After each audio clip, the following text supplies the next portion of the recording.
Hechos, acontecimientos y personajes del automovilismo. Más historias del automovilismo. 11 de agosto. Año 1963, en Mecánica Argentina Fórmula 1, Jorge Cupeiro contraía enlace. Fue a Esperanza, Santa Fe, para festejar su casamiento y lo hacía con un triunfo. La Mecánica Argentina Fórmula 1 disputaba en el circuito Los Toboganes el 12º Premio Ciudad de Esperanza. Se corrían dos series clasificatorias. La primera era ganada por Vicente Cipolatti, seguido por Jorge Cupeiro y Luis Niemitz. La segunda era triunfo para Domingo Di Santo y lo escoltaban Anselmo Taberna y Miguel Ramos. La final se disputaba a 25 vueltas. El triunfo le correspondía a Jorge Cupeiro con una Maserati Chevrolet, segundo Vicente Cipolatti con un Pian Chevrolet y tercero Oscar Ottonieri con otro Chevrolet. Cupeiro ganaba a un promedio de casi 149 kilómetros. Año 1968, corrían el Anexo J y los Autos Sport.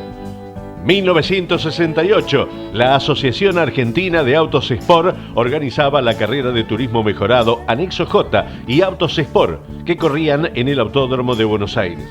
Aquel 11 de agosto, la modalidad de la competencia era juntar los autos de la clase A y B. El ganador era Ángel Monguzzi con Renault Gordini. Lo mismo era en la clase C y D. Roberto Galuzzi con un Fiat 1500 Coupé era el ganador, y en la clase E era la única que corría sola, y la victoria era para Jorge Cupeiro con Torino 380W, mientras que en los autos Sport, Eduardo Copelo ganaba con Torino 380W.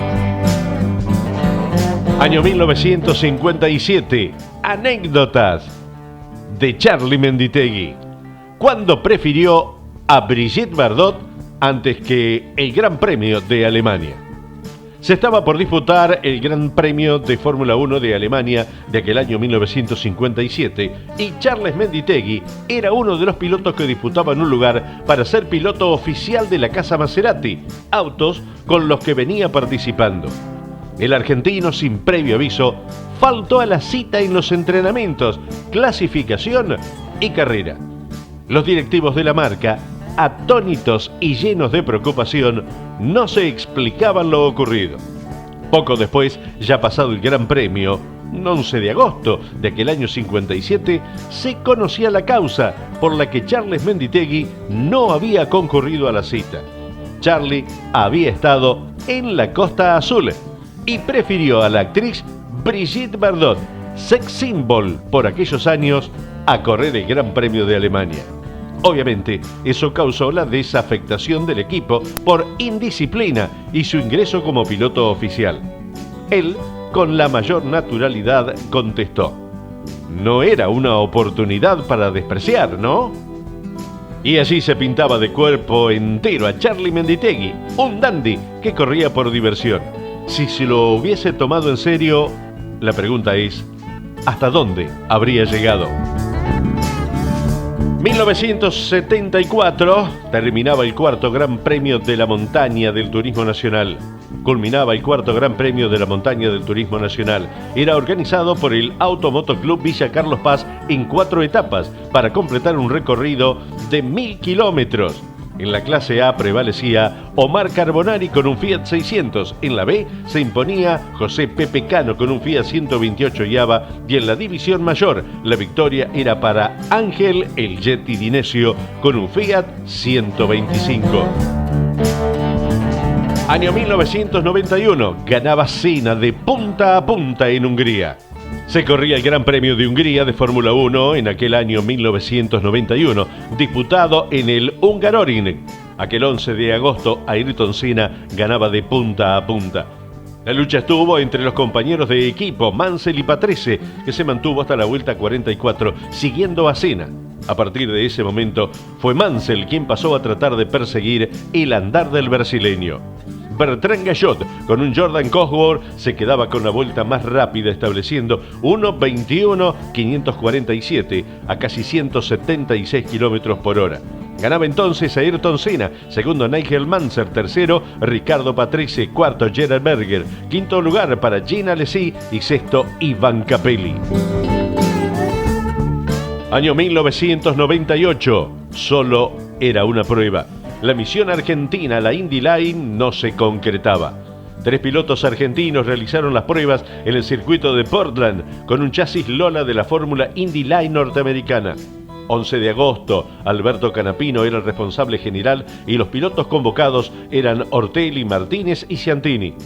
Aquel día los tiempos logrados por cada uno fueron: Omar Martínez 1:08.78, el mejor tiempo. Lo seguía Guillermo Ortelli a tan solo 2 décimas y el Bocha Ciantini a 9 décimas.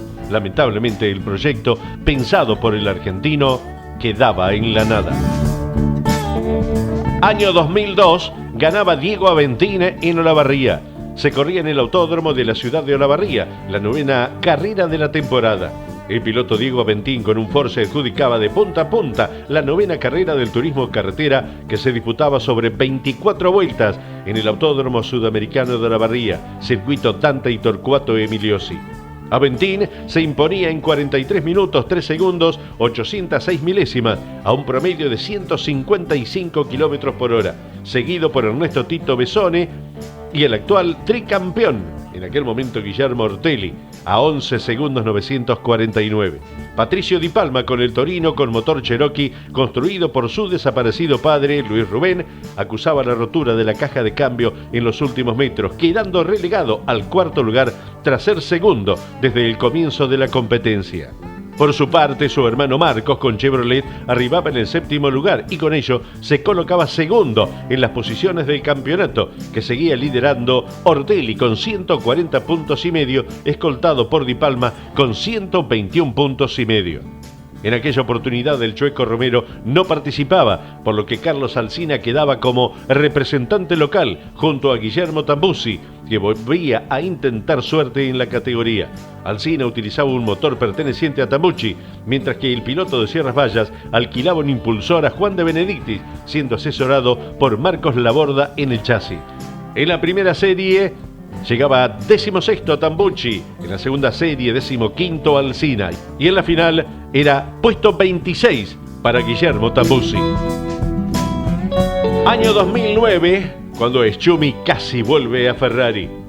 Por muchos medios se corría la versión del retorno en aquel momento del múltiple campeón alemán a Ferrari. El propio piloto anunciaba en conferencia de prensa su decisión. Michael Schumacher daba la noticia: no estoy en condiciones de sustituir a Felipe Massa, pues no he podido solucionar los problemas en los músculos del cuello que emergieron tras el ensayo realizado en Mugello. Las consecuencias de las lesiones causadas por el accidente en moto en febrero de aquel año 2009 desafortunadamente han resultado demasiado graves, decía. En definitiva, la butaca de Felipiño, lesionado en la clasificación del Gran Premio de Hungría, cuando un resorte desprendido de la suspensión trasera del Brabham GP de Rubén Barrichello rompía la visera del casco y le fracturaba el hueso supraorbital izquierdo. Finalmente, la butaca era ocupada por el italiano Luca Badoer, uno de los pilotos de reserva de Ferrari. Año 1996, le tocaba al Gurí Martínez. Esta vez se corría el 9 de julio y ganaba por segunda vez en el año el Gurí Omar Martínez. Segundo era Ortelli, que también corría con Ford, y tercero Fabián Acuña, vistiendo un podio todo Ford. Para destacar de la carrera fue que al llegar a la primera curva se cruza Cocho López y son varios los involucrados. Al derramarse combustible se detenía la competencia y una vez reanudada el duelo seguía siendo Gurí Martínez con Emilio Satriano hasta la deserción. La otra polémica de la carrera fue el toque entre Tito Besone y Marcos Di Palma en la chicana. El Gurí ganaba un promedio de 154 kilómetros 277 metros a la hora. Participaba el Chueco Romero y llegaba sexto en la tercera serie y en la final arribaba en el puesto 17.